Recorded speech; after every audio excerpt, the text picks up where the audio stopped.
આપ જોઈ રહ્યા છો સ્ટાર ન્યૂઝ ગુજરાતી લાઈવ।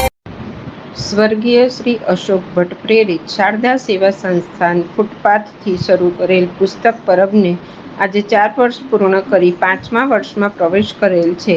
તે પ્રસંગે કામેશ્વરની પોળના નાકે સાંસ્કૃતિક કાર્યક્રમનું આયોજન કરવામાં આવ્યું હતું।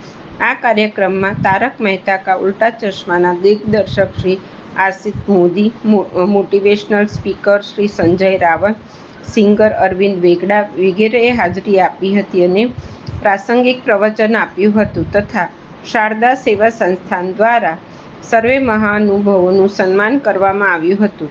એન્કર ભામિની કંસારા સાથે star news Gujarati live, Ahmedabad. ભૂષણભાઈ જે અશોકભાઈનો સંસ્કૃતિનો સંસ્કારનો વારસો લઈને ચાલી રહ્યા છે, અરવિંદભાઈ, અર્ચનભાઈ, રૂમિલભાઈ, સંજયભાઈ રાવલ અને સૌ મુસ્કાન મલકાન અને આપ સૌ આઝાદ થયો ત્યારે 2 ગુજરાતીઓ હતા, પટેલ અને ગાંધી। હાલે 2 છે અને પછી પણ 2 ગુજરાતી જશે, એક હું છું ને એક શોધું છું।